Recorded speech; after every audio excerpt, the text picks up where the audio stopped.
Assalamualaikum warahmatullahi wabarakatuh.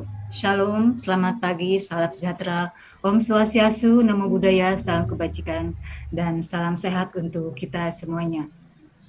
Puji syukur kami panjatkan kehadirat Tuhan Yang Maha Esa atas perkenannya. Kami, Direktorat Sekolah Dasar, dapat kembali menyapa sahabat sekolah dasar dimanapun berada dalam pertemuan virtual melalui webinar yang pada kesempatan kali ini akan mengangkat tema Kurikulum Merdeka Pembelajaran Berpusat pada Peserta Didik.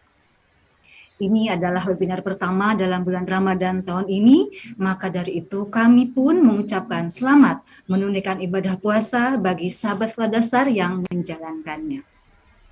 Sahabat sekolah dasar, fokus kebijakan pemerintah saat ini bertumpu pada pembangunan sumber daya manusia. Arah kebijakan ini diambil sebagai upaya memaksimalkan pemanfaatan investasi infrastruktur dan juga bonus demografi yang sudah terasa saat ini. Dalam upaya tersebut, Kementerian Pendidikan, Kebudayaan, Riset, dan Teknologi berkomitmen untuk mencanangkan pembangunan karakter pelajar Pancasila sebagai komitmen untuk mendukung visi misi pembangunan sumber daya manusia di bidang pendidikan. Dan berbicara tentang sumber daya manusia, tentu kita tidak terlepas dari peserta didik sebagai muara dari sistem pendidikan. Apapun program dan kebijakan pendidikan yang dicanangkan oleh pemerintah itu bertujuan demi peningkatan kapasitas peserta didik sebagai generasi penerus bangsa. Mulai dari peningkatan wawasan, pemahaman konsep pengetahuan, perwujudan sikap yang mencerminkan generasi pelajar Pancasila, sampai ke penciptaan lingkungan yang kondusif. Semua itu diupayakan untuk perwujudan pendidikan dasar Indonesia maju yang berdaulat, mandiri, dan berkepribadian. Sahabat sekolah dasar, dunia pendidikan kita telah mengalami dan merasakan pembelajaran pada masa pandemi. Begitu banyak kisah, cerita, suka, duka di dalamnya. Mulai dari pisah sekolah di rumah, permasalahan banyaknya tugas, tidak adanya perangkat pendukung, tidak adanya sinyal, dan juga yang lainnya. Yang kemudian selanjutnya memunculkan istilah bersekolah namun tidak belajar, atau juga istilah-istilah yang lainnya. Dalam rangka mengatasi krisis pembelajaran dan juga antisipasi dampak pandemi terhadap ketertinggalan pembelajaran dan kesenjangan pembelajaran, Kementerian Pendidikan, Kebudayaan, Riset, dan Teknologi menerbitkan kebijakan pemulihan pembelajaran. Salah satu perwujudan dari kebijakan tersebut adalah peluncuran kebijakan Merdeka Belajar episode 15, yaitu Kurikulum Merdeka. Dan untuk lebih jelasnya, mari kita dalami informasi terkait itu dari narasumber yang telah hadir di sini. Di pertemuan ini pun telah hadir Ibu Direktur Sekolah Dasar, Ibu Dr. Anda Sri Wahyuningsi, MPD. Selamat pagi, Ibu. Iya. Dan juga dalam pertemuan ini sudah hadir ada 3 narasumber, yaitu Bapak Zulfikri Anas dari Pusat Kurikulum dan Pembelajaran, Ibu Tri Utami Widayati dari sekolah di Jambi, wow jauh Ibu Tri, dan Bapak Sumardi Ahmad Badawi sebagai praktisi lapangan yang dari sekolah di daerah Tangerang. Selamat pagi Bapak dan Ibu. Ada Ibu Dwi Nurani yang mewakili Ibu Direktur. Selamat pagi Dwi Nurani. Selamat pagi Bu Ine. Selamat pagi Bapak Anas, Bapak Ahmad, dan juga Bapak dan juga Ibu Tri. Selamat pagi Bapak dan Ibu semua. Ya. Terima kasih. Alhamdulillah semua tampak ceria dan semangat yang terpancar dari binar mata dan wajah Bapak Ibu semua. Saya jadi senang, dan karena saya senang saya pun jadi ingin berpantun. Berdoa dan bekerja di bulan Ramadan. Pahala dan berkah akan menjadi perisai. Ayo sahabat sekolah dasar yang budiman, ikuti webinar ini sampai selesai. Ya. Dan mengawali pertemuan kita pada pagi hari ini, mari kita sama-sama simak pengarahan dan pengantar dari Direktur Sekolah Dasar yang dalam hal ini diwakilkan kepada Ibu Dwi Nurani. Kepada Ibu Dwi Nurani kami persilakan. Terima kasih Bu Ine atas kesempatannya.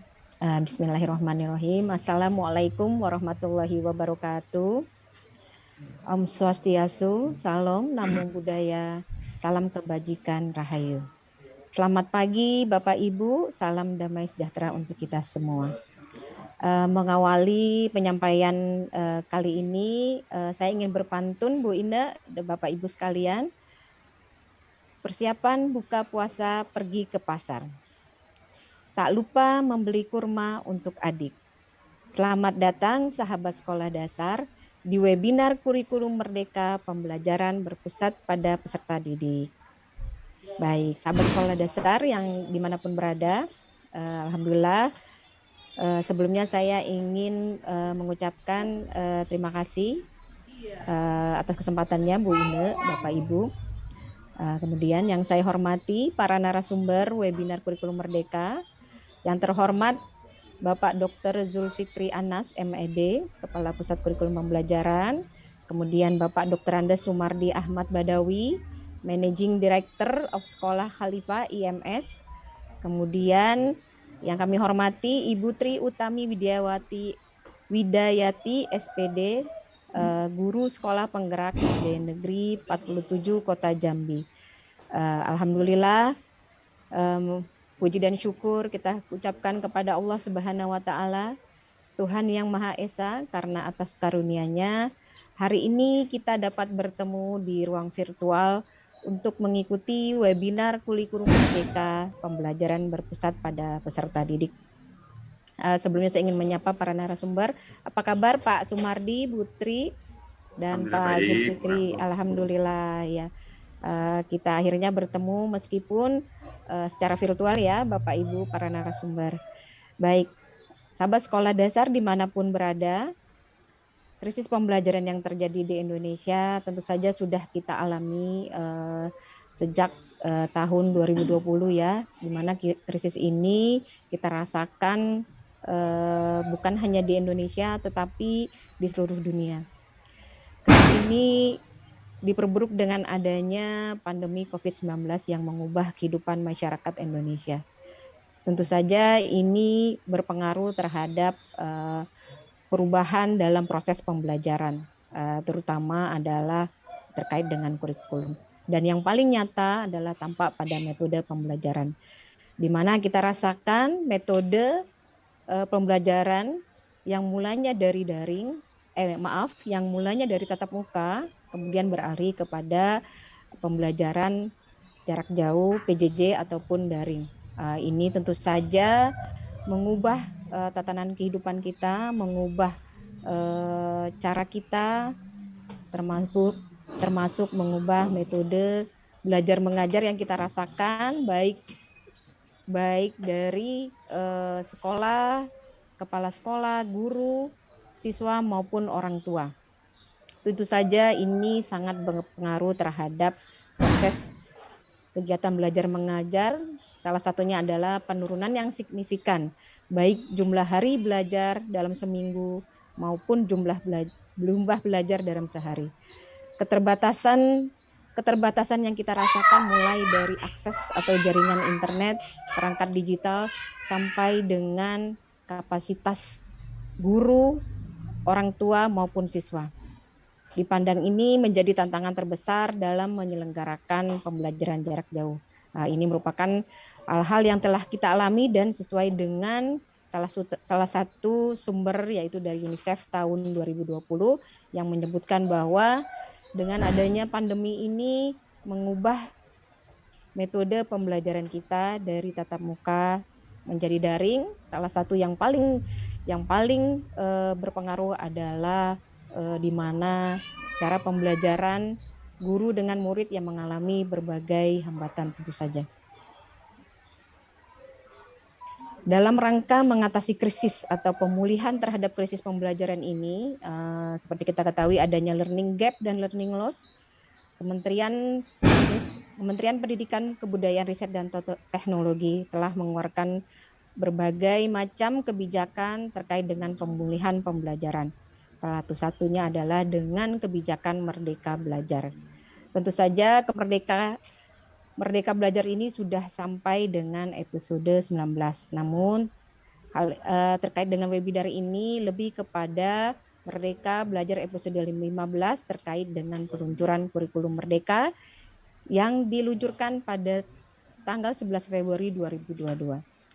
Sahabat sekolah dasar dimanapun berada, kurikulum Merdeka yang sebelumnya dikenal dengan kurikulum prototipe atau kurikulum paradigma baru ditawarkan sebagai salah satu opsi pemulihan pembelajaran akibat pandemi. Mengapa kurikulum Merdeka ini dianggap salah satu hal yang merupakan opsi yang dibutuhkan dalam pandemi ini? Dikarenakan tadi sudah disebutkan sebelumnya bahwa berbagai penelitian telah menyebutkan kita mengalami krisis pemulihan pembelajaran sehingga diperlukan kurikulum yang sangat fleksibel, di mana salah satu keunggulan daripada kurikulum Merdeka ini adalah kurikulum yang berfokus pada materi esensial dan pengembangan kompetensi peserta didik pada kompetensi peserta didik, di mana kurikulum ini sangat fleksibel sehingga bisa melihat daripada karakteristik peserta didiknya, di mana di dalam kurikulum Merdeka ini salah satu esensinya adalah kurikulum yang mengacu pada fase atau capaian kompetensi capaian pembelajaran yang sesuai dengan karakteristik peserta didik, sehingga belajar lebih mendalam, bermakna dan menyenangkan. Kemudian apa saja keunggulan dari kurikulum Merdeka ini adalah memberikan kemerdekaan, baik kemerdekaan untuk guru, kepala sekolah ataupun sekolah sebagai satuan pendidikan ataupun pada siswa untuk memilih pembelajaran yang sesuai dengan kondisi satuan pendidikan, sesuai dengan karakter siswanya. Kemudian salah satu keunggulan yang lain untuk kurikulum Merdeka adalah lebih relevan dan interaktif. Pembelajaran ini bisa melalui kegiatan proyek yang memberikan kesempatan yang seluas-luasnya kepada peserta didik untuk secara aktif mengeksplorasikan isu-isu aktual, misalnya isu lingkungan, kesehatan, dan lainnya untuk mendukung pengembangan karakter dan kompetensi proyek penguatan profil pelajar Pancasila. Sahabat sekolah dasar dimanapun berada, melalui webinar ini atau webinar kurikulum Merdeka dengan tema pembelajaran berpusat pada peserta didik, Direktorat Sekolah Dasar bermaksud untuk dapat mensosialisasikan kebijakan kurikulum Merdeka ini kepada seluruh masyarakat Indonesia, sebagaimana kita ketahui bahwa pembelajaran di saat ini atau pembelajaran kurikulum Merdeka ini berpusat pada peserta didik. Demikian yang dapat saya sampaikan. Semoga kita semua senantiasa diberikan kesehatan dan mendapatkan perlindungan dari Allah Subhanahu wa Ta'ala, Tuhan yang Maha Esa, dan diberikan kemudahan dalam mengimplementasikan kurikulum Merdeka. Namun sebelum saya tutup, ada pantun yang bisa menyemangati webinar kita hari ini, Bu Ine. Ramadan identik dengan ngabuburit bersama orang terdekat. Lebaran identik dengan mudik. Mari terus gelorakan semangat, mewujudkan pembelajaran kurikulum Merdeka berpusat pada peserta didik. Terima kasih. Billahi taufiq wal hidayah. Wassalamualaikum warahmatullahi wabarakatuh. Selamat mengikuti webinar. Waalaikumsalam warahmatullahi wabarakatuh. Terima kasih Bu Dwi Nurani atas arahan yang telah disampaikan kepada kami semua dalam pertemuan webinar pada kali ini.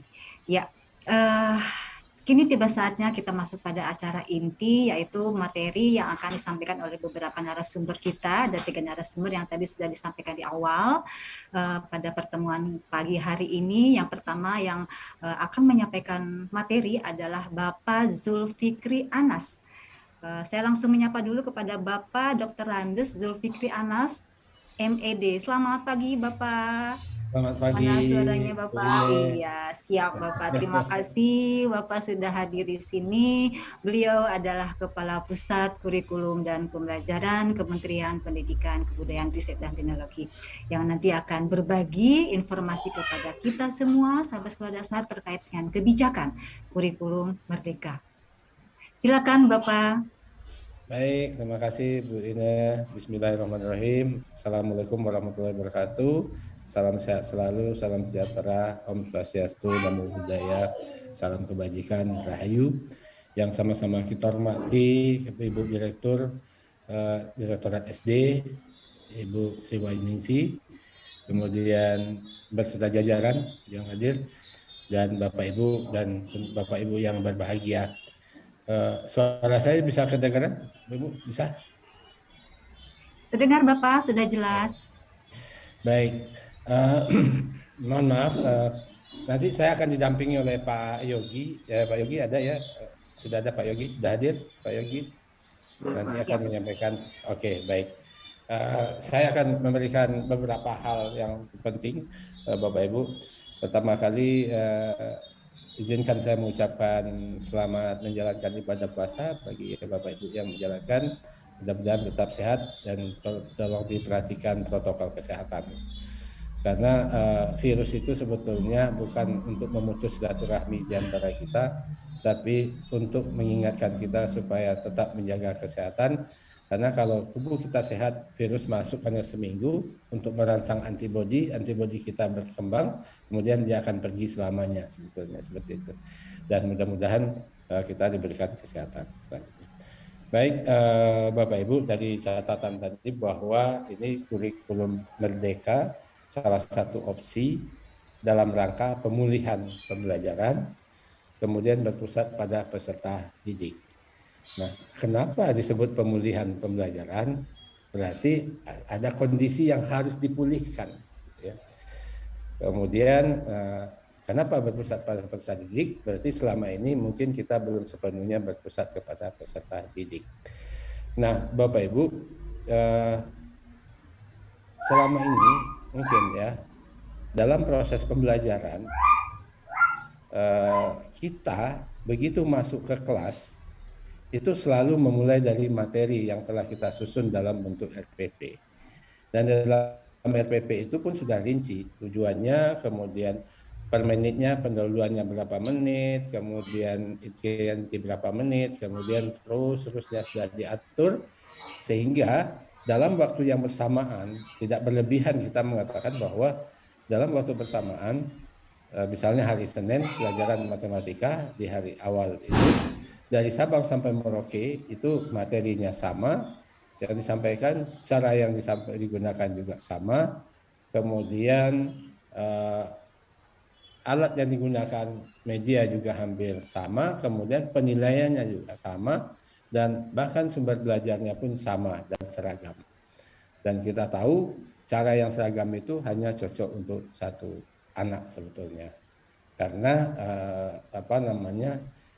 cara-cara penyampaian seperti itu hanya bisa diterima oleh anak-anak yang punya karakteristik proses belajar yang seperti itu. Anak-anak yang lainnya tidak kebagian. Nah, ada yang terpenting yang perlu kita ingat bahwa ketika kita mulai dari materi kurikulum disampaikan kepada anak, misalnya di minggu kedua kita mengajarkan tentang perkalian 2 kali 35 menit misalnya kalau di SD. Nah, begitu masuk kita langsung mulai dari perkalian. Nah, pertanyaan saya selalu saya tanyakan kepada Bapak Ibu Guru, mungkin tidak ada anak di kelas itu yang belum mengenal bilangan, lambang bilangan, urutan bilangan dan operasi dasar hitung? Jawabannya ya, sangat mungkin, gitu kan? Dan mungkin di antara 30 anak satu kelas itu yang baru siap untuk menerima materi perkalian di minggu itu mungkin 1-2 anak, yang lainnya belum. Nah, apa yang terjadi dalam proses pembelajaran? Kita akan menyampaikan perkalian itu sampai waktu habis 2 jam pertemuan, 2 jam pelajaran. Nah, setelah habis selama proses penyampaian itu, pertanyaannya apa yang terjadi dalam pikiran anak yang pada saat itu belum memahami lambang bilangan, urutan bilangan, operasi dasar itu. Tentu dia tidak akan bisa menangkap apa yang disampaikan oleh guru. Nah, karena masing-masing RPP itu sudah memuat materi-materi yang begitu rinci dan akan disampaikan sampai minggu akhir di semester itu, maka begitu guru selesai menyampaikan perkalian itu, guru akan segera pindah ke materi berikut, mungkin dengan bilangan berpangkat. Dan apa yang terjadi di anak yang bermasalah dengan bilangan tadi, dia akan penyakitnya akan makin parah dan terus sampai di akhir semester, dan si anak ini tetap membawa penyakit yang dibawa sejak minggu awal. Nah, apa yang terjadi di akhir semester? Anak-anak itu disuguhi dengan soal-soal ujian yang materi ujinya itu dimulai dari sejak minggu pertama sampai minggu terakhir, dan soal-soalnya mengacu kepada semua materi yang telah disampaikan. Sehingga anak-anak yang belum menguasai dasar operasi hitung di minggu pertama lambang bilangan itu mungkin hanya bisa menjawab 1-2 pertanyaan saja dari 10 atau 20 soal yang ada. Akhirnya begitu nilainya rendah itu diadakan remedial. Apa remedialnya? Dikasih kesempatan untuk mengulang ujian beberapa kali. 1 kali dikasih kesempatan, 2 kali dikasih kesempatan dengan soal yang sama. Nah, kita lupa bahwa penyakit yang ada di dalam diri anak itu sudah dibawa sejak di minggu pertama. Kemudian dikasih kesempatan remedial dengan cara memberikan ulangan dengan soal yang sama. 1000 kali pun kita kasihkan soal yang sama kepada anak, dia tidak akan bisa menjawab dan kemampuan dia tidak akan bisa bertambah dan nilainya juga tidak akan naik. Karena mestinya persoalan itu diatasi atau penyakitnya itu diobati sejak minggu pertama. Tapi apa yang terjadi? Karena kita berpusat kepada materi yang disampaikan kurikulum, bukan berpusat kepada anak, dan target yang ingin kita capai adalah tersampaikannya materi kurikulum secara 100% sampai habis. Dan begitu materi kurikulum tuntas disampaikan 100%, kemampuan anak mungkin tidak sampai 20% atau 10% dalam ini. Nah, proses ini terus berlanjut, dan ketika di akhir tahun itu akhirnya anak katakanlah diselamatkan dalam tanda kutip, KKM-nya diturunkan, karena itu pakai KKM di situ kan, KKM digunakan di situ, KKM-nya diturunkan sehingga angka anak itu bisa di atas KKM, anak itu bisa naik. Itu seperti menyelamatkan anak. Tapi apa yang terjadi di kelas berikutnya? Penyakit yang tadi itu akan memperparah penyakit berikutnya di kelas berikutnya. Kemudian terus anak sampai akhir kelas 6. Penyakit yang dibawa tadi masih ada di dalam diri anak. Begitu juga terus sampai terjadi sampai pada saat anak di kelas 10 SMA harus belajar tentang persamaan dan ketidaksamaan 1 atau 2 variabel. Mereka itu jadi pingsan. Kenapa? Karena kompetensi logika nalar yang harus dimiliki anak untuk siap belajar tentang ketidaksamaan 1 variabel di SMA itu tidak mencukupi. Artinya secara usia anak itu di kelas 10 SMA dan dia telah belajar semua kompetensi-kompetensi dari awal sampai akhir, dari SD sampai SMA, tetapi kemampuan daya nalar, analisis, dan literasi dan numerasinya itu setara dengan anak kelas 1, 2, atau 3 SD dan SD. Padahal usianya sudah 16 tahun misalnya pada saat kelas 1 SMA. Nah, inilah yang disebut dengan gap gitu ya. Nah, anak kehilangan belajarnya di situ. Tadi sudah disinggung juga oleh moderator. Ternyata selama ini anak itu bersekolah, mengerjakan tugas-tugas, mendengarkan ceramah dari guru, mengikuti soal ujian dan sebagainya, menjawab soal ujian dan sebagainya, tapi kemampuan dia tidak berkembang. Sehingga dia bersekolah, tapi proses belajar tidak terjadi. Nah, kenapa? Karena kita berpusat kepada materi yang disampaikan, dikendalikan oleh kurikulum. Nah, kalau berkaca dari hal yang seperti itu, berarti learning loss itu bukan disebabkan oleh masa pandemi, tetapi lebih disebabkan oleh kealpaan kita dalam melakukan pembimbingan kepada anak, dalam mengetahui problem anak dari minggu pertama, minggu kedua, minggu ketiga. Nah, sehingga apa yang kita sampaikan itu lebih menuntaskan hutang kita terhadap materi kurikulum yang harus disampaikan. Sementara kita meninggalkan hutang kita kepada anak, dan persoalan anak ini akan terus makin sulit, sehingga hutang kita kepada anak itu bunga berbunga berlipat terus, gitu kan. Nah, kondisi ini berlangsung sedemikian lama dalam proses pendidikan kita. Harusnya kondisi ini tidak terjadi lagi ketika kita beralih dari kurikulum 94 ke 2004, dari berbasis materi ke berbasis kompetensi. Kemudian dilanjutkan dengan kurikulum 2006 juga berbasis kompetensi, kemudian kurikulum 2013 juga berbasis kompetensi, namun kurikulumnya berubah nama dari kurikulum KBK, kemudian kurikulum 2006 2013 tetap berbasis kompetensi, tapi proses yang terjadi sama seperti yang dulu, gitu kan. Nah, di sini sebetulnya perubahan sekarang ini bukan perubahan pada kurikulumnya sebetulnya, tapi lebih ke perubahan mindset, pola pikir kita, bagaimana kita membangun budaya belajar yang betul-betul berpihak kepada anak, yang betul-betul memberi ruang kepada setiap individu anak untuk tumbuh dan berkembang sesuai dengan fitrahnya. Sebagaimana apa yang dikatakan oleh Ki Hajar Dewantara sebetulnya, bahwa tumbuh kembangnya anak itu berada di luar kekuasaan kita dan kehendak kita sebetulnya. Yang lebih menentukan tumbuh berkembang anak itu adalah kodratnya, fitrahnya. Sebagai manusia, sebagai makhluk yang berpikir, mereka itu tumbuh dan berkembang berdasarkan kodratnya. Untuk itu, dalam proses pendidikan, konsep merdeka itu harus diartikan sebagai memberikan ruang yang seluas-luasnya kepada anak untuk menggunakan pola pikir mereka dengan cara belajar mereka, sehingga mereka menemukan jati dirinya sejak dini. Dan setiap anak pasti memiliki potensi. Dan potensi itu berbeda satu anak dengan anak yang lain. Kenapa potensi itu berbeda? Supaya tidak terjadi benturan di dalam kehidupan ini. Begitu Tuhan memberikan kekuatan-kekuatan, potensi-potensi yang berbeda. Ibarat planet tata surya, Bapak Ibu ya, masing-masing tata surya planet itu berada di orbitnya masing-masing. Dan tidak satu pun orbit ditempati dua planet yang berbeda. Karena kalau ada satu orbit tempati dua planet yang berbeda, akan terjadi tumbukan. Begitu juga kehidupan manusia.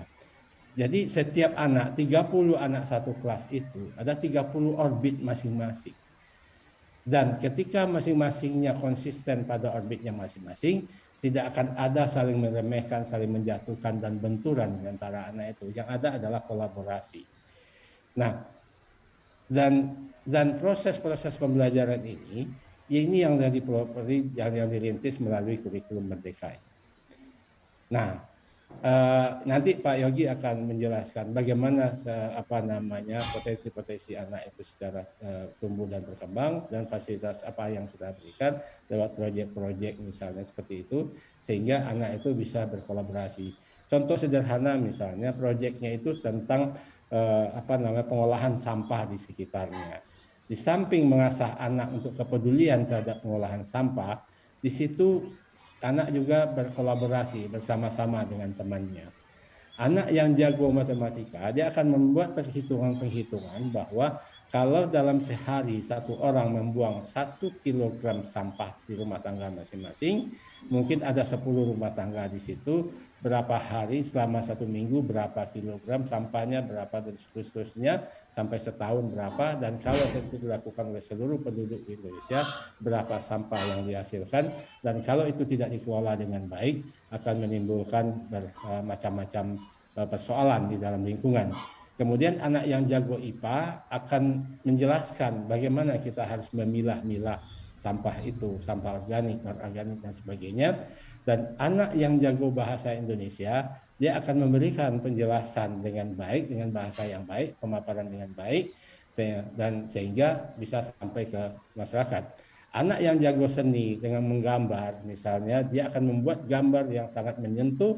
Dan kemudian anak yang bisa nyanyi, dia akan membuat nyanyian atau puisi yang sangat menyentuh, sehingga di anak yang beragam anak yang satu grup ini dengan berbagai potensi yang berbeda-beda, terjadilah kolaborasi, dan di situ tidak terjadi perebutan sebetulnya, apalagi sikut menyikut tidak terjadi. Nah, apa yang terjadi selama ini di dalam pendidikan kita? kita itu menyamaratakan semua anak mendapat materi yang sama dengan cara yang sama dan menilai dengan sama, dan sehingga kita itu menggiring anak ke satu jalan yang sama. Jadi 30 anak satu kelas itu juaranya hanya satu. Kenapa? Karena jalan yang kita bangun itu hanya satu. Hanya bisa menyalurkan satu anak. Jadi ibaratnya satu ruangan penuh diisi 30 orang, kemudian kita bikin lorong yang muat satu orang, lalu kita suruh orang itu berangkat keluar, cari siapa yang duluan sampai di luar sana, itulah sang juara. Bagi anak yang sudah menempati posisi yang terdepan, dia tidak akan masih ruang kepada temannya untuk lewat. Sehingga anak yang juara lebih cenderung untuk sedikit lebih pelit membagi ilmunya kepada temannya. Kalau dibagi ilmunya kepada temannya, berarti membagi ruang bagi dia untuk disaingi, sehingga dia lebih senang kalau temannya itu lebih tidak lebih rendah kemampuannya dari dia. Dan sehingga pada saat kerja kelompok, dia akan bilang ke temannya, biar saya yang mengerjakan, karena nanti dia meragukan kemampuan temannya. Lalu betul-betul berhasil, dia bilang, tuh kan karena saya jadi kita berhasil.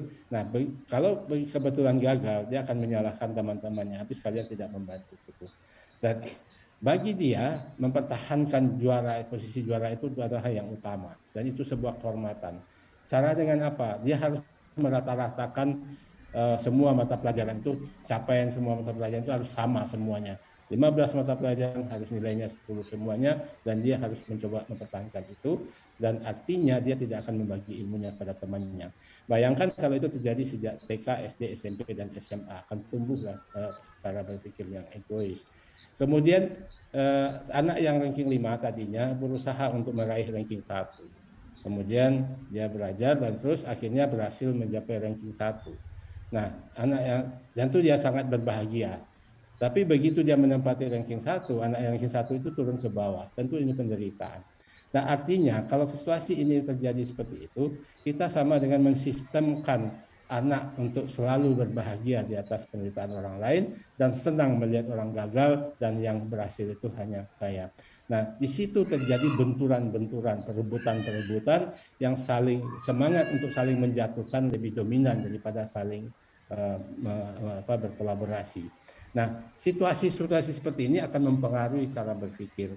Sehebat apapun kita membelajarkan PPKN, agama, dan sebagainya, dia tidak akan membekas dalam diri anak. Dia hanya menjadi pengetahuan, tumpukan pengetahuan yang akan dia gunakan untuk mengejar nilai-nilai angka yang dituntut dari mereka.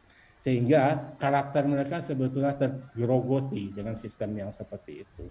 Nah, di situ Bapak Ibu, ini bukan hanya menjual konten materi kurikulum, tetapi bagaimana budaya suasana yang kita bangun agar setiap anak betul-betul menyadari bahwa dirinya sebagai manusia memiliki kemampuan yang berbeda-beda, kemudian dengan kemampuan yang berbeda-beda itu mereka saling berkolaborasi. Nah, inilah intinya sebetulnya dari kurikulum Merdeka ini. Sehingga kita secara nasional memberikan ruang yang seluas-luasnya kepada satuan pendidikan untuk mengolah secara teknis bagaimana proses pembelajaran itu terjadi. Nanti Pak Yogi akan mengulas ini lebih jauh tentang bagaimana pengelolaan di satuan pendidikan itu, sehingga berpusat kepada anak itu bukan sekedar mengalihkan guru yang sibuk sekarang sibuk ke anak, enggak. Berpusat ke anak itu artinya menghidupkan mesin belajar yang ada di dalam diri setiap anak itu. Learning mesin itu dihidupkan. Sehingga masing-masing anak tumbuh dan berkembang, dan dari 30 anak satu kelas itu 30-nya adalah sang juara. Dan ketika kita mengatakan bahwa hanya ada satu juara dari 30 anak satu kelas itu, atau hanya 10 anak unggul dalam satu kelas dari 30 anak itu, sama dengan kita mengatakan, ya Tuhan, dari 30 anak Engkau yang kirim ke kelasku, hanya 10 yang bermutu di mata kami manusia yang menilai ciptaan-Mu. Dan menurut ilmu mendidik kami, yang 10 ini yang kami layani dengan baik, kami carikan sekolah yang bagus, gurunya yang bagus, dan semuanya yang bagus. Sementara yang 20 yang lainnya kami serahkan kepada nasibnya, kenapa engkau tidak bermutu menciptakan anak itu. Dan ini sebuah pendurhakaan kita terhadap penciptaan, makna penciptaan manusia. 30 anak itu 30-nya itu sang juara sesuai dengan ini. Kenapa? Karena Tuhan tidak mengenal produk gagal. Untuk itu, Bapak Ibu, dalam pelaksanaan kurikulum merdeka ini, pertama kali guru harus betul-betul paham siapa anak dia. Siapa anak-anak yang di hadapannya dia itu, si A, si B-nya itu, perilakunya apa, pengetahuannya apa, bahkan sikap suka jahil anak itu harus diketahui. Kenapa? Karena ini menjadi dasar bagi perlakuan kita dalam mendidik anak berikutnya.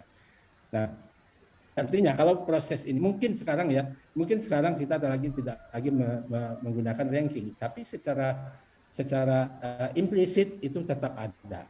Orang tua tetap menanyakan atau mengabarkan anak saya ranking 1 walaupun tidak disebutkan dan sebagainya. Terus orang mengejar itu terus. Dan padahal proses-proses seperti itu menggerogoti sisi kemanusiaan. Nah, ini bertentangan dengan ide-idenya Ki Hajar Dewantara. Nah, makanya kita setelah pandemi akhirnya kita menyadari bahwa selama ini anak ini telah mengalami krisis pembelajaran yang dalam jangka panjang. Begitu pandemi datang, anak tidak bisa datang ke sekolah, tidak ketemu dengan guru, semuanya baru ketahuan bahwa selama ini mereka tidak belajar walaupun mereka bersekolah. Artinya schooling but not learning.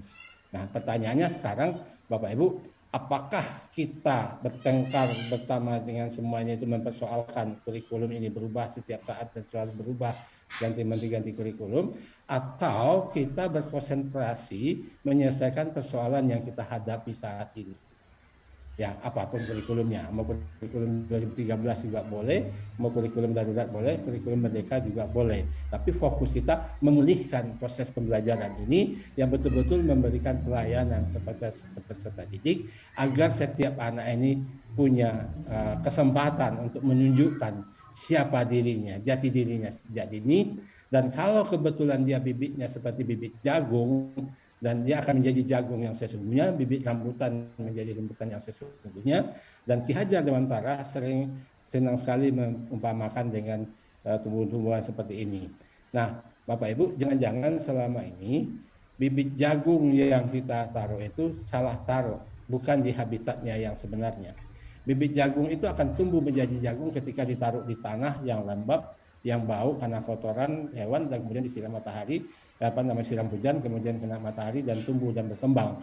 Dan jangan-jangan selama ini kita taruh bibit jagung itu bukan di habitatnya, tetapi kita taruh di meja atau di dalam kulkas. 3 bulan kemudian dia menjadi busuk. Artinya, nah inilah yang harus kita waspadai. Dengan kurikulum merdeka, kita memberikan ruang seluas-luasnya kepada anak untuk mengembangkan potensi dirinya sesuai dengan fitrahnya, kodratnya, dan untuk mewujudkan itu kita berikan ruang seluas-luasnya kepada guru untuk mengkreasi proses-proses pembelajaran yang mengaktifkan semua indera anak itu, dan itulah yang berpusat kepada anak sebetulnya. Dan barangkali ini yang sebagai pengantar dari saya, dan nanti akan dilanjutkan Pak Yogi. Silakan Pak Yogi untuk melanjutkan beberapa hal-hal yang teknis yang perlu diperhatikan. Dan saya mohon izin karena ada beberapa hal yang harus nanti akan dilanjutkan oleh Pak Yogi, dan tanya jawab mungkin nanti dengan Pak Yogi karena nanti akan berkaitan dengan informasi kebijakan. Saya memberikan pengantar latar belakangnya saja kenapa kita harus kurikulum merdeka dan kapan kita harus melakukan perubahan. Kalau kita tunda lagi perubahan, akan terus kita mempertahankan kondisi yang seperti itu, atau kita melakukan perubahan sekarang. Barangkali itu, lebih kurang mohon maaf. Wabillahi taufiq wal hidayah. Wassalamualaikum warahmatullahi wabarakatuh. Silakan dilanjut Pak Yogi. Dan Bu Moderator, saya minta waktu untuk Pak Yogi menyampaikan beberapa kebijakan sebelum pindah ke narasumber berikut. Terima kasih. Assalamualaikum warahmatullahi wabarakatuh. Waalaikumsalam warahmatullahi wabarakatuh. Terima kasih Pak Anas. Salam sehat selalu Pak Anas. Bapak Dr. Andes Zulfikri Anas, beliau adalah Kepala Pusat Kurikulum dan Pembelajaran. Ya, dilanjut dengan Pak Yogi ya Bapak ya, dengan Bapak Dr. Yogi Anggraina, beliau juga dari Pusat Kurikulum dan Pembelajaran. Silakan Pak Yogi. Baik Bu Ine, terima kasih. Assalamualaikum warahmatullahi wabarakatuh. Selamat pagi menuju siang Ibu Bapak. Izin sedikit menambahkan terkait kebijakan kurikulum yang saat ini sudah disampaikan oleh Kementerian pada tanggal 11 Februari 2022. Ibu Bapak, Untuk melandasi kebijakan ini, Kementerian sudah menerbitkan beberapa regulasi dengan merevisi regulasi yang ada yang sudah terbit di tahun-tahun sebelumnya.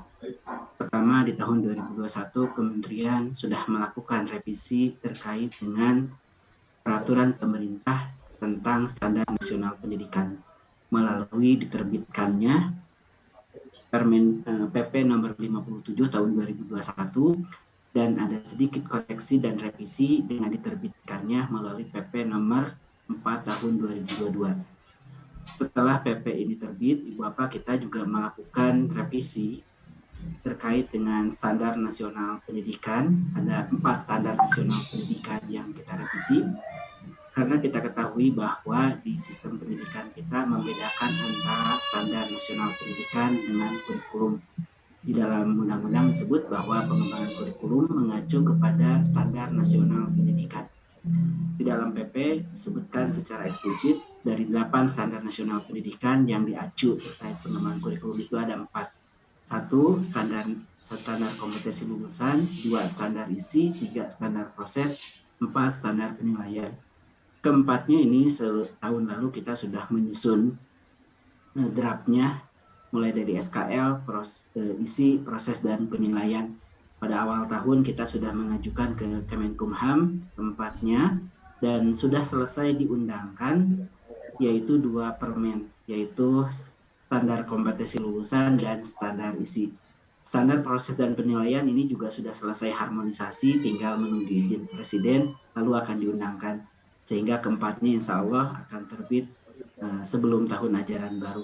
Jadi keempatnya ini sudah selesai harmonisasi dengan Kemenkumham. Namun yang 2 ini sudah diundangkan karena sudah mendapatkan izin Presiden.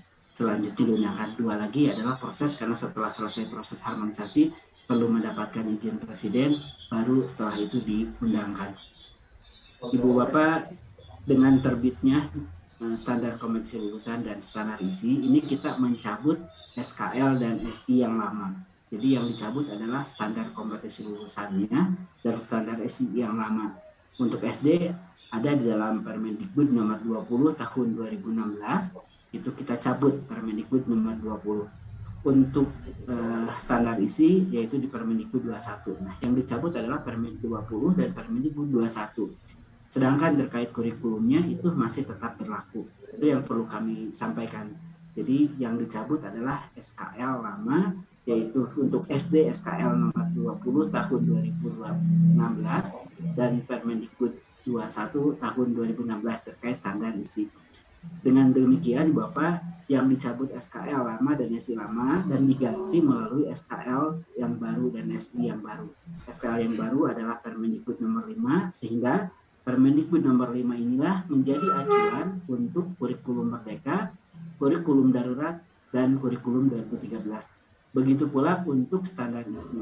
Yang Permendikbud nomor 7 ini, Ibu Bapak sudah mengganti, mencabut yang lama, sehingga kurikulum 2013 darurat dan merdeka sekarang mengacu kepada standar isi terbaru. Insya Allah nanti 2 permen lagi juga terbit akan mencabut yang lama, sehingga rujukannya nanti akan mengacu ke yang baru. Itu yang perlu kami sampaikan. Jadi untuk terkait dengan penyamaan persepsi bahwa yang dicabut itu bukan kurikulumnya. Yang dicabut itu adalah standar yang lama dan digantikan yang baru. Dengan demikian, maka kurikulum 2013, kurikulum darurat, dan kurikulum merdeka itu masih tetap berlaku. Terutama kurikulum 2013 itu masih tetap berlaku saat ini karena masih belum kita cabut kurikulumnya. Yang dicabut adalah standarnya. Lalu Bapak, setelah ini dua permen ini terbit, kita menerbitkan juga Kepmendikbud 56. Nah, Kepmendikbud 56 pun ini adalah revisi terkait dengan Kepmendikbud 719. Jadi Kepmen ini kita terbitkan bukan untuk menggantikan kurikulum, tapi Kepmen ini kita peruntukkan memang dalam rangka masih kondisinya pandemi. 719 itu merupakan pedoman pelaksanaan dalam kondisi khusus, dalam hal ini dalam kondisi pandemi.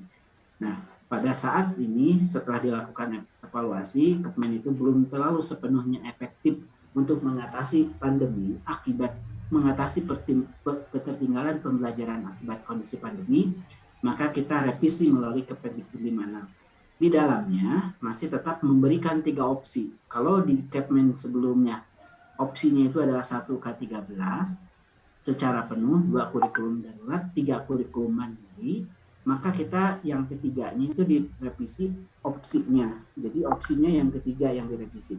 Pilihan ke-1 tetap kurikulum 2013 secara penuh, kurikulum pilihan kedua tetap kurikulum darurat, yaitu kurikulum dari kelas yang silahkan. Nah, pilihan yang ketiga yang kita revisi, yaitu yang sebelumnya KD silahkan kembangkan mandiri, sekarang diganti silahkan boleh menggunakan kurikulum merdeka.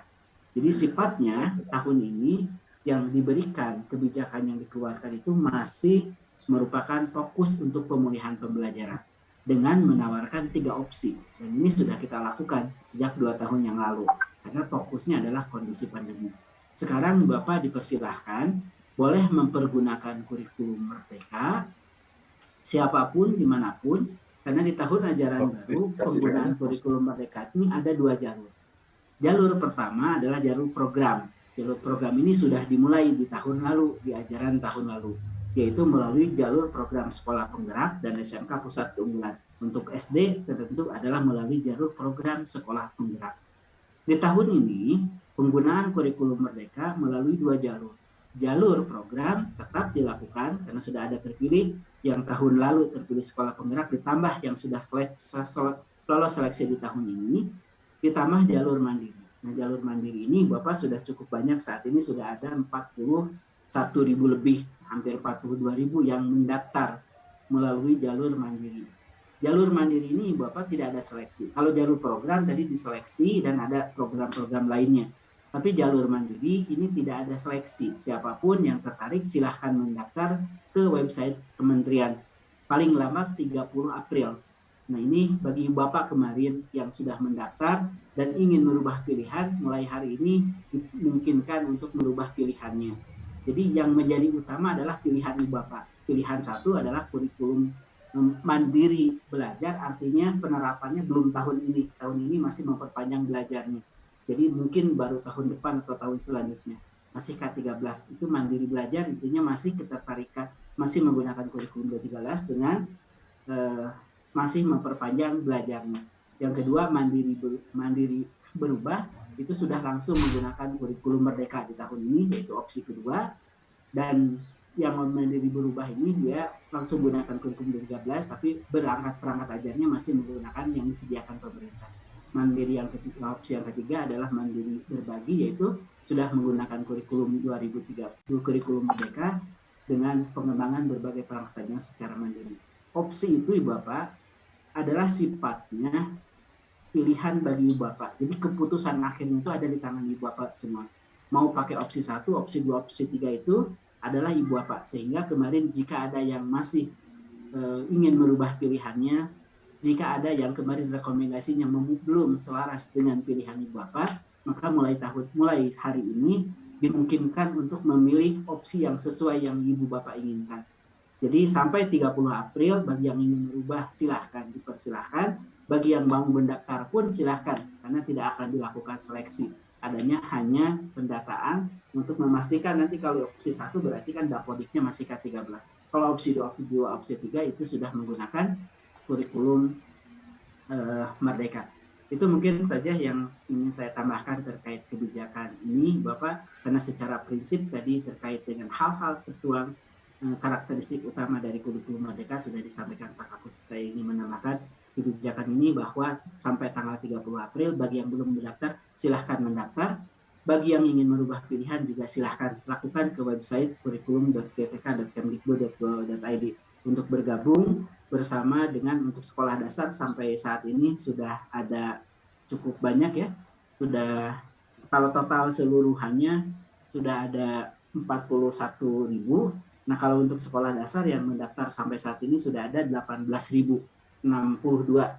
Jadi ada 18.000 sekolah lain yang sudah memastikan ingin menggunakan kurikulum merdeka jalur mandiri. Karena kalau jalur program juga sudah tersedia. Jadi sudah cukup banyak yang paling banyak memang di jenjang di sekolah dasar ini ada 18.000 yang sudah mendaftar. Dan kita masih membuka pendaftaran sampai tanggal 30 April. Itu saja mungkin Ibu dari saya tambahan kebijakan terkait dengan kurikulum merdeka yang secara filosofis tadi sudah disampaikan oleh Pak Kapus. Terima kasih. Assalamualaikum warahmatullahi wabarakatuh. Waalaikumsalam warahmatullahi wabarakatuh. Terima kasih Pak Yogi atas tambahan informasi yang semakin memperjelas kepada sahabat sekolah dasar terkait dengan kurikulum merdeka.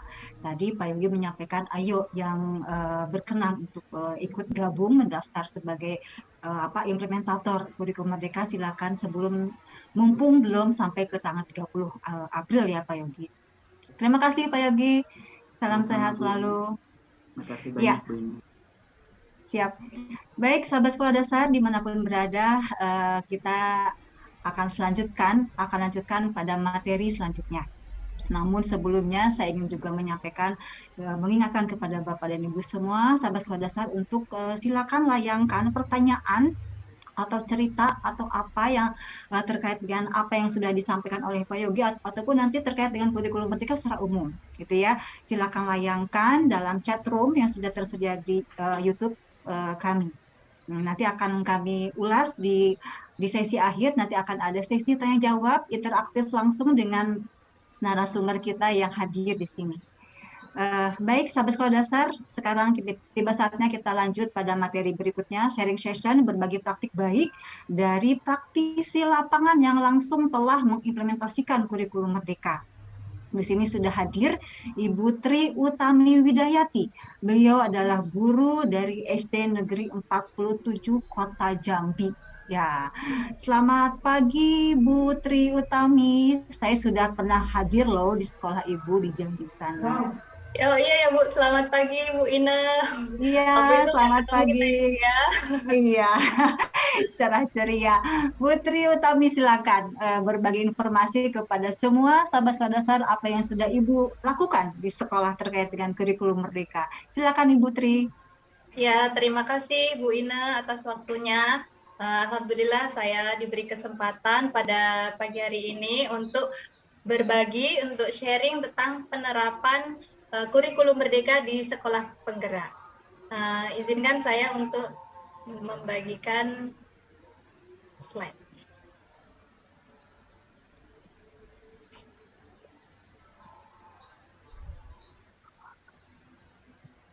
Assalamualaikum warahmatullahi wabarakatuh. Salam sahabat sekolah dasar di seluruh Indonesia. Seperti yang sudah disampaikan tadi oleh Bapak Zulfikri Anas, bahwa kurikulum merdeka itu diciptakan atau diadakan untuk pemulihan pembelajaran seperti itu ya. Alhamdulillah kebetulan sekolah saya ini adalah sekolah penggerak di angkatan pertama tahun pelajaran 2021-2022. Saya akan sedikit nanti sharing tentang bagaimana penerapan di sekolah SD Negeri 47 Kota Jambi. Jika boleh saya maknai tadi yang disampaikan oleh Bapak Anas, kalau kurikulum merdeka itu adalah kurikulum yang berlandaskan profil pelajar Pancasila, siswanya harus berkarakter, kemudian harus berpusat pada anak. Dalam hal ini kita sebaiknya melakukan pembelajaran yang berdiferensiasi, kemudian berbasis proyek, jadi anak dibebaskan untuk membuat sesuatu sesuai dengan keinginannya, lalu materi-materi yang diajarkan adalah materi atau yang dipelajari adalah materi yang esensial. Namun dalam pelaksanaannya, sekolah penggerak di sekolah kami selama kami menjadi sekolah penggerak SD Negeri 47 Kota Jambi tentunya ada banyak tantangan. Yang pertama adalah pandemi COVID-19. Tidak dipungkiri ya Bapak Ibu bahwa pandemi COVID-19 ini membatasi seperti yang sebelumnya sudah disampaikan tadi, jangan menyalahkan COVID-nya, tapi sebenarnya gurunya juga bersalah karena mungkin caranya yang berbeda, caranya yang kurang tepat untuk mengajari kepada anak. Namun tetapi pandemi juga tidak bisa dipungkiri menjadi salah satu faktor terbesar siswa mengalami learning loss. Jadi tantangannya di sini adalah pandemi COVID-19 membatasi ruang gerak guru dan siswa dalam berinteraksi. Kemudian guru harus memahami satu persatu karakter siswa. memahami karakter siswa itu tidak bisa dilakukan dalam waktu yang sebentar, akan tetapi kita harus melakukannya bertahap dan membutuhkan waktu yang cukup panjang. Kemudian guru harus selalu berinovasi menciptakan pembelajaran yang berpusat pada siswa. Karena kita harus menjalani kurikulum merdeka yang berpusat pada siswa, maka guru juga harus selalu berpikir bagaimana caranya siswa ini dapat berpikir kritis dan dapat mengembangkan dirinya sendiri dan berkolaborasi dengan teman-temannya. Tidak hanya tantangan, namun ada juga dukungan dari berbagai pihak selama menjalankan kurikulum merdeka di Sekolah Penggerak SD Negeri 47 Kota Jambi. Yang pertama yaitu dari kementerian, di sini Kemdikbud, ada pendamping ahli yang selalu mendampingi kami, para guru dan juga sekolah untuk menjalankan kurikulum merdeka ini di Sekolah Penggerak. Dan satu lagi yang sangat membantu kami adalah platform Merdeka Mengajar. Jadi dari aplikasi tersebut kami para guru sangat terbantu karena kami bisa mendownload atau bisa mengakses bahan ajar atau mengakses asesmen dan sebagainya yang ada di fitur-fitur di dalamnya, sehingga kami dapat belajar dan mengupgrade ilmu dari situ. Kemudian kepala sekolah kami, alhamdulillah Bapak Ansori MPD sangat mendukung secara material maupun moral kepada guru-guru yang dipercayai untuk mengajar di Sekolah Penggerak ini. Kemudian orang tua siswa di sekolah kami sangat kooperatif. Mereka sangat mendukung semua kegiatan, semua program Sekolah Penggerak yang kami laksanakan. Kemudian teman sejawat, tidak kalah pentingnya, kami selalu berkolaborasi untuk menciptakan atau merancang strategi pembelajaran untuk selalu berinovasi bagaimana caranya kita membuat pembelajaran yang berpusat pada anak.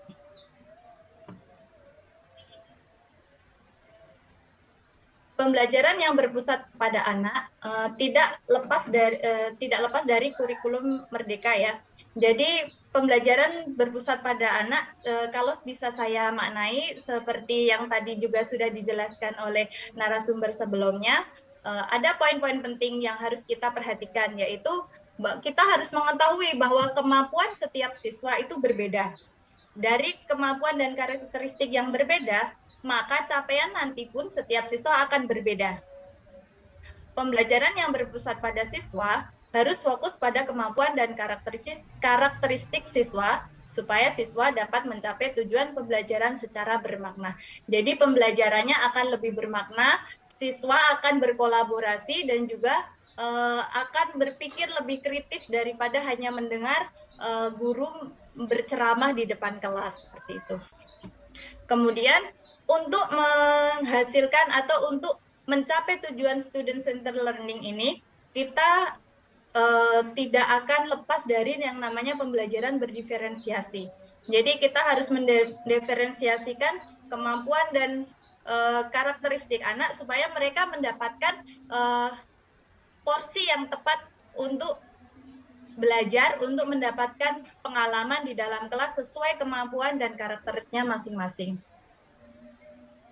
Jadi pembelajaran berdiferensiasi ini saya artikan ada 3 bagian. Yang pertama adalah diferensiasi konten, yang kedua adalah diferensiasi proses, dan yang ketiga adalah diferensiasi produk.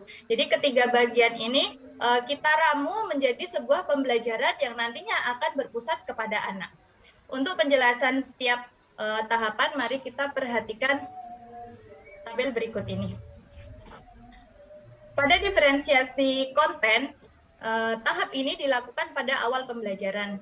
Kemudian dibuat menarik untuk membangkitkan semangat belajar siswa. Ini sangat penting karena siswa jika di awal tidak bersemangat, maka dia akan tidak bersemangat sampai pada akhir pembelajaran. Kemudian pada tahap ini juga dilakukan untuk mengetahui materi ajar apa yang akan dipelajari dan strategi yang akan guru gunakan.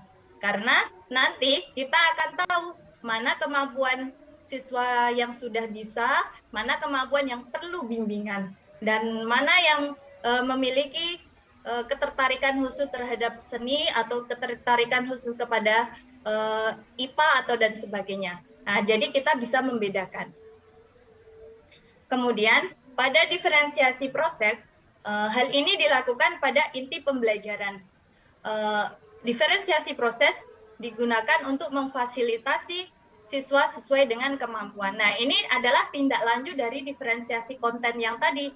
Kita sudah menentukan materi ajar yang akan dipelajari oleh siswa, maka di diferensiasi proses kita akan memfasilitasi siswa untuk belajar materi yang sudah sesuai dengan kemampuan dan karakteristik siswa tersebut. Lalu pada diferensi proses ini biasanya guru memberikan pertanyaan-pertanyaan pemandu ataupun strategi-strategi lain sesuai dengan karakter siswa. Kemudian yang terakhir adalah diferensiasi produk. Diferensiasi produk ini dilakukan pada akhir pembelajaran. Hal ini digunakan untuk menunjukkan hasil belajar siswa yang mana guru memberikan pilihan-pilihan produk yang akan dibuat oleh siswa, tetapi guru tidak bisa mengintervensi. Siswa harus membuat ini sama, seperti itu tidak bisa. Seperti yang fitrahnya kurikulum merdeka, kita tidak bisa menyamaratakan siswa harus bisa ini semua. Nah, di diferensiasi produk ini kita membebaskan siswa untuk membuat sebuah produk sesuai dengan proses belajarnya tadi, tetapi guru mengarahkan hal-hal yang masih dalam garis batas materi yang mereka pelajari. Sedikit saya berbagi pengalaman di kelas saya. Saya kebetulan mengajar di kelas 1, contoh pembelajaran berpusat pada siswa dengan pembelajaran berdiferensiasi. Ini saya lakukan bersama teman-teman saya. Kelas 1 kebetulan di sekolah saya ada 5 kelas. Kami berkolaborasi menyusun bersama rencana dan strategi pembelajaran berdiferensiasi untuk mencapai tujuan pembelajaran yang berpusat kepada anak. Jadi ini di kelas 1, kami contoh kecilnya, contoh sederhana di dalam kelas kami, mata pelajarannya bahasa Indonesia, alokasi waktunya 4 JP, kemudian capaian pembelajarannya ada pada membaca dan memirsa, kemudian ada menulis. Tujuan pembelajarannya adalah dengan menanggapi bacaan tentang keragaman di sekitar, peserta didik dapat membaca dan menulis dengan huruf G. Jadi kalau di kelas 1 itu memang kendala kami atau tantangan kami adalah anak-anak masih dalam proses berpikir konkret dan masih belajar membaca. Jadi saya contohkan di sini adalah bahasa Indonesia. Oke, saat pembelajaran pada tahap diferensiasi konten, saya menggunakan game. Seperti yang sudah saya bilang tadi, meningkatkan semangat belajar siswa di awal pembelajaran. Anak-anak di usia kelas 1 itu mereka masih pikirannya masih ingin bermain. Pasti sedikit-sedikit nanya kapan bermainnya. Nah, maka saya dengan teman-teman saya berpikir kalau gimana kalau anak-anak ini di awal pembelajaran itu sudah diajak bermain dulu supaya mereka lebih penasaran lagi setelah ini mereka akan belajar apa, mereka akan mempelajari tentang apa. Nah, di sini saya bermain game Go Go Go namanya. Game Go Go Go ini adalah saya memberikan kartu kata dengan tulisan dan kartu kata dengan gambar. Jadi kartu kata yang dengan tulisan dan gambar, mereka akan memilih. Saya akan mengarahkan kepada siswa, bagi mereka yang sudah bisa membaca, silahkan ambil kartu katanya yang kartu tulis. Yang belum bisa membaca, silahkan ambil kartu kata yang berupa gambar. Di sini juga akan melatih kejujuran mereka, mana yang sudah bisa baca dan mana yang belum bisa baca, mana yang memang suka gambar dan mana yang memang dia sudah tulisan. Jadi mereka akan mengambilnya, akan memilih, kemudian menempelkan di papan tulis. Dari situ saya akan tahu mana anak yang sudah bisa membaca dan mana anak yang masih berpikir konkret dengan bantuan gambar. Seperti itu. Jadi gambar-gambarnya itu untuk nama yang depannya dengan huruf G. Nah, dari situ saya akan menentukan materi dan strategi pembelajaran sesuai kemampuan mereka. Karena dalam kelas saya itu tidak semuanya atau belum semuanya lancar membaca. Nah, pada proses ini, diferensiasi proses pembelajaran dibagi menjadi 2 sesuai kemampuan siswa. Nah, dari tadi proses konten tadi, pemilihan konten, pemilihan materi belajar, di proses ini saya fasilitasi. Untuk siswa yang sudah bisa, saya bebaskan anak untuk membaca buku di pojok baca sesuai dengan minatnya. Boleh memilih buku yang mereka minati, yang mereka sukai. Di pojok baca sudah tersedia buku. Kemudian nanti akan saya berikan pertanyaan pemandu setelah mereka menemukan kata berawalan ga, gi, gu, ge, go di dalam buku itu. Mungkin saya tanya, adakah kata-kata dalam buku itu dengan awalan ga, gi, gu, ge, go? Seperti apa katanya bisa diucapkan? Nah, sedangkan untuk siswa yang perlu bimbingan, saya akan membantunya menggunakan flashcard atau kartu kata, bisa juga dengan kartu huruf, bisa juga dengan metode lain. Saya sesuaikan dengan cara belajar. Jadi kadang saya bertanya kepada anak, kamu nyaman pakai belajar yang mana? Saya kadang mencobanya seperti itu. Kemudian membuat agenda individu yang perlu bimbingan ini, saya buatkan agenda individu untuk masuk ke klinik baca. Jadi kalau tadi Pak Anas bilang kurikulum Merdeka itu adalah pemulihan pembelajaran, maka kami cara memulihkannya dengan masuk klinik seperti itu.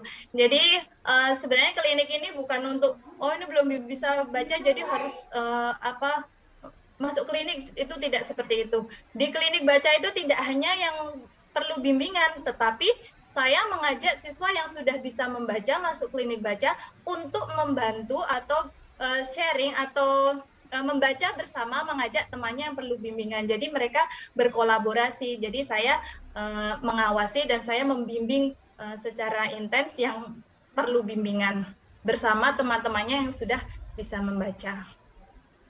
Kemudian pada diferensiasi produk ini, memberikan pilihan produk yang akan dihasilkan oleh siswa. Salah satu contohnya adalah 3 ini, tapi ini bisa dimodifikasi menjadi lebih banyak lagi tergantung kreativitas guru dan juga kemampuan siswa masing-masing. Yang pertama, menyusun kartu kata yang berawalan ga, gi, gu, ge, go, kemudian menggambar sebuah barang atau hewan yang memiliki nama berawalan huruf G, kemudian membuat kalimat menggunakan kata yang ditemukan dengan berawalan ga, gi, gu, ge, go. Siswa bebas memilih tanpa intervensi untuk produknya. Kemudian untuk di sekolah penggerak kami di SD Negeri 47 Kota Jambi, karakter pelajar Pancasila yang sudah kami terapkan selama ini adalah membiasakan 3S, senyum, salam, sapa, membiasakan 4 kata ajaib, tolong, terima kasih, maaf, dan permisi, Jumat berbagi yang berkolaborasi dengan tim SRA, sholat duha dan yasinan bagi yang beragama muslim, bank sampah 47, yang perempuan mengambil 4 sampah, yang laki-laki mengambil 7 sampah, berkolaborasi dengan tim Adiwiyata, kemudian ada siber, siswa berinisiatif membantu sesama. Lalu untuk proyeknya yang selama ini kami jalankan adalah untuk kelas 1, di sini ada pentas ceria, permainan tradisional siswa cerminan kearifan lokal. Jadi pentas ceria ini adalah kumpulan dari berbagai permainan tradisional Jambi. Di sini kami ada TJ-TJ-an, ada bakia batok, ada ular nago, sama ular tanggo.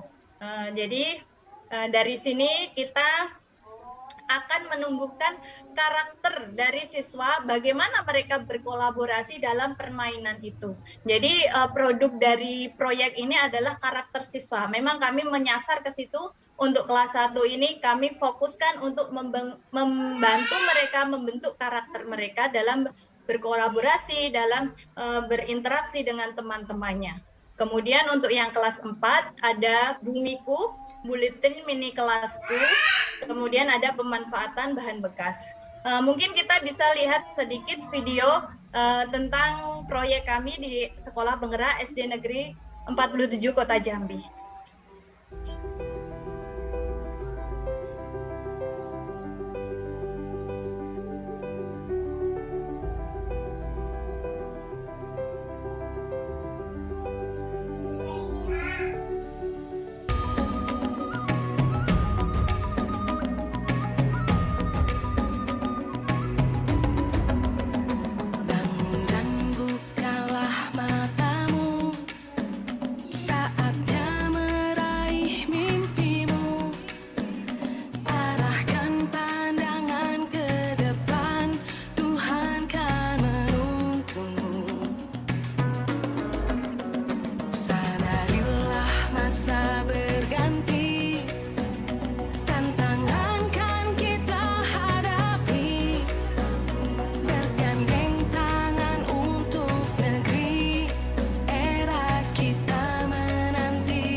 Ya, itu tadi merupakan cuplikan video tentang proyek yang ada di sekolah kami.